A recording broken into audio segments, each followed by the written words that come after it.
Well, hi there, everybody. Good morning, to meteorologist Travis Klineski. It was a very busy night for folks in southeast Nebraska and northeast Kansas. A lot of severe weather right in here, especially late night. For the rest of us, it's just been kind of some residual light showers and sprinkles late in the overnight and into early this morning. A few of those still remain this morning. They're going to be lifting off to the northeast. As they do so, we'll eventually clear up the skies a bit for a time. We're going to pause it right here, right about noon. Right there. So you can see the sun coming out. Winds are going to be strong again today out of the northwest, 15 to 25 mile per hour winds, gusts up around 35 or so miles per hour. Then this afternoon, we're going to start to see the development of some pop-up showers out west that will then spread eastward through the afternoon hours.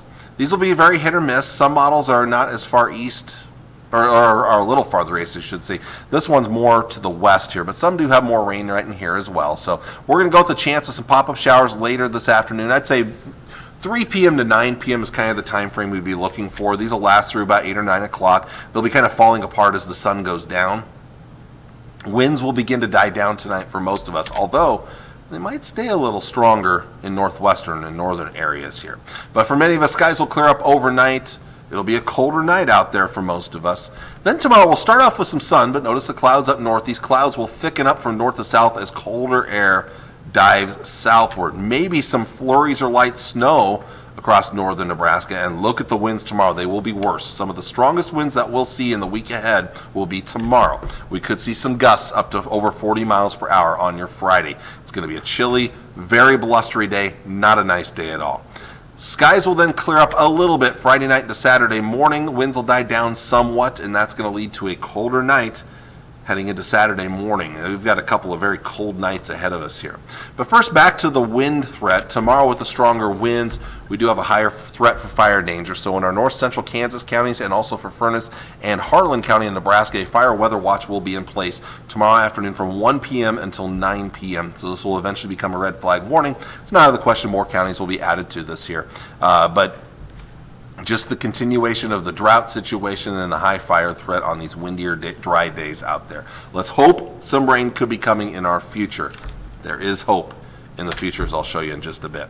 Highs today, cooler than yesterday, 50s and lower 60s. For southeast Nebraska, that's over 20 degrees cooler than yesterday.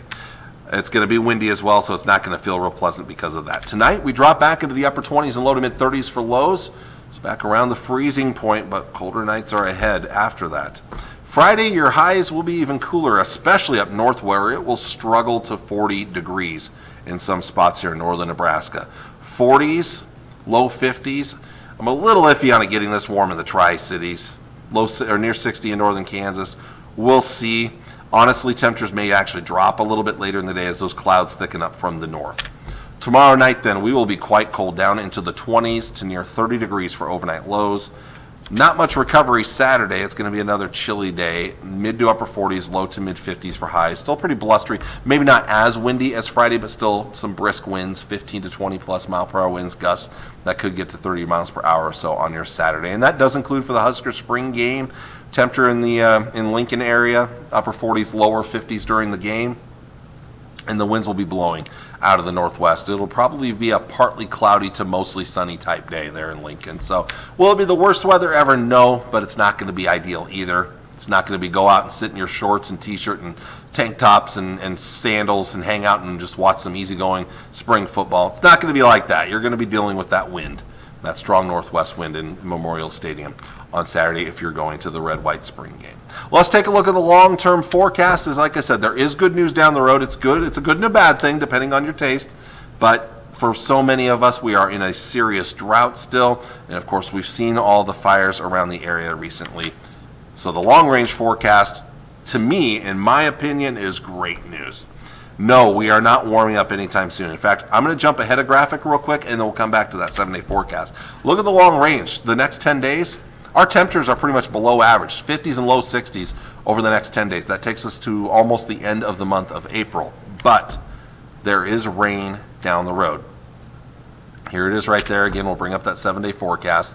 Now, again, the weekend looks dry. Sunday's probably our best day. Not much wind. It's going to be a cold start in the mid-20s. but we're up into the upper 50s to near 60 by Sunday afternoon. Not bad on Monday, a little breezier out there, and then late in the day Monday and more so Monday night into Tuesday, rain chances return. And while this may not be the raining the entire time, we've got a pretty decent chance that we'll see some rain quite a bit of Tuesday and Wednesday, and maybe some off and on chances beyond into the end of next week. Thursday, Friday, maybe even Saturday. There may be some colder spots, especially to the west and northwest, where snow may fly. I am not including that in the Tri-Cities for now. I don't think it'll be cold enough for that. But this could be a very wet weather pattern. A nice, slow, soaking rain would be excellent news. Without a severe weather threat, nothing like that. Let's take a look at a couple of long-range models here. I'm going to jump ahead really quick here through these next few days since there's not much moisture coming. There's that snow tomorrow, and then here it comes next week. Let's go to Monday night right there, and then beyond. Here comes the rain, and I'm just going to play this out here. Tuesday, Wednesday, Thursday, Friday, beyond. Some good rain on the way. Now to the GFS model. Again, our system moving out this morning. Looks for that light snow up north tomorrow. And then let's play this out beyond here. Weekend is dry, and then Monday night into Tuesday, here's the start of the rain with more chances of rain off and on. Could continue all the way through next weekend. That would be excellent news for our area. Well, I do need to let you all go. I want to thank you all for watching. David will be filling in for me tomorrow, so I will see you all again on Monday morning. Take care, and God bless. Bye.